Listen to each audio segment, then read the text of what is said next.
제주도에 사는 한 여성이요. 어느 날 빨래를 걷다가 깜짝 놀랐답니다. 어디 갔어? 어젯밤에 빨래를 분명히 여러 개 널어놨는데 딱 그것들만 몽땅 사라진 겁니다. 빨래 건조대에서 딱 그것만 사라졌다? 뭐가 사라진 거예요? 바로 여성의 속옷만 빨래 건조대에서 사라진 겁니다. 지난해 12월 말에 제주도의 한 주택에 사는 여성이요.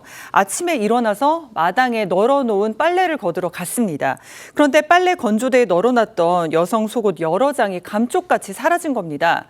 다른 빨랫감들은 그대로 제자리에 있는데 딱 속옷만 없어진 겁니다. 어허. 바람이 많이 부는 제주도고 마당에 널어놨으니까 혹시 바람에 날아갔나 이렇게 생각할 수 있잖아요. 그런데 사라진 속옷이 한두 개가 아니라 무려 16개였습니다. 그러니까 바람이 여성 속옷만 16개나 몽땅 가져갔다? 이게 현실적으로 불가능한 얘기죠.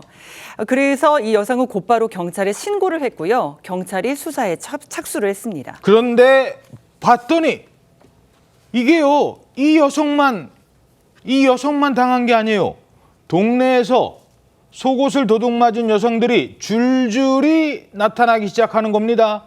야, 이거 동일범의 소행인 걸까요? 작년 12월 말부터 올 1월 초까지 그 짧은 기간 안에 속옷 도난 신고가 잇따라 접수가 됐던 겁니다. 신고자들이 20대부터 50대까지의 여성 5명이었는데 모두 다 자신의 집 마당에서 속옷을 도난당했다라는 똑같은 내용으로 신고를 한 거예요. 예. 그래서 경찰이 이거는 단순 분실이 아니라 계획적 범행일 수도 있겠다라고 생각하고 수사에 들어갔는데 CCTV로 이렇게 수사를 하다가 수상한 남성을 딱 발견했습니다.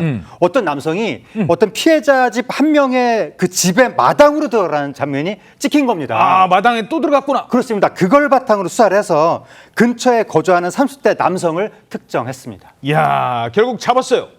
그런데 이 남성, 동네 여성들 속옷을 집에 가봤더니 대체 몇 개나 훔친 겁니까? 이 남성 집에서 나온 도둑맞은 여성 속옷은요, 무려 137개나 나왔다고 합니다. 137개. 도대체 이걸 왜 이렇게 하는지 모르겠어요. 신고가 접수된 게요, 작년 12월부터 1월 사이였는데 그러면 2달 동안 무려 140여 개에 달하는 여성 속옷을 훔치고 다녔다는 건데 2달 해봤자 60일이잖아요. 그러면 도대체 얼마나 많이 범행을 했는지 참 가늠하기조차도 민망합니다.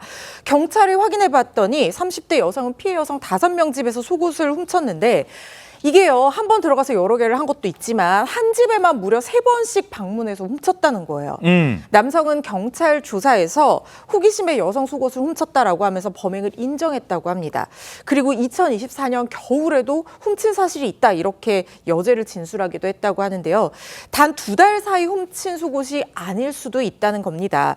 마당에 빨래 널어놓은 속옷들을 훔쳐서 계속 집에 보관을 해뒀다는 건데 이게 정확히 언제부터 얼마나 훔쳤는지는 일단 나온 거는 137개지만 경찰도 좀 더 수사가 필요해 보이는 그런 상황입니다. 버린 것도 있을 수 있잖아요. 뭐 어떤 경위로 가져왔는지 모르겠지만 버린 남의 속옷을 가져온다는 것도 참 희한한 일이잖아요. 피해자 중에 한 명은 8년 전에 이사 온 뒤로 속옷이 한두 개씩 없어져서 단순 분실로 생각했었다 이런 진술을 하기도 했다고 합니다. 어쩌면 8년 전부터 상습적으로 이런 범행을 저지를 수 있다는 겁니다. 왜 여성 속옷만, 그것도 드러난 것만 100여 장 훔쳤을까요? 아마 더 많을 겁니다. 범죄심리 전문가에게 물어봤습니다. 이런 경우를 우리는 이제 물품 음란증이라고 해요. 옛날에는 성도착증이라고 얘기했던 증상 중에 하나가 되지요. 여성의 어떤 물품을 갖다 본인이 보면서 흥분을 하게 되는 거예요. 결과적으로 충동을 이기지 못해서 반복적으로 이런 게 진행이 되게 되는 거죠. 자, 속옷만 훔쳤을까요? 이 남성, 물론 뭐 아직 여죄를 더 조사해 봐야 됩니다만 성범죄 전과가 있다고요? 그렇습니다. 이 속옷 절도로 붙잡힌 30대 남성은 그 전에 성범죄 전과가 있었던 것으로 확인됐습니다. 이후에 결혼을 하지 않고 미혼 상태로 지내면서 근처에서 아르바이트를 했던 것으로 전해지는데 경찰은 이 남성을 야간 주거 침입 절도 혐의로 검찰에 구속 송치를 했습니다. 다만 이제 많은 분들이 궁금해하실 텐데 네. 이 속옷을 훔쳤으니 성범죄에 해당하는 것은 아닌가? 단순 절도인지 아니면 성범죄와 관련 있는 절도인지. 그렇습니다. 그 전에 전력도 있다고 하니 그런 생각도 그 의문이 드실 텐데요.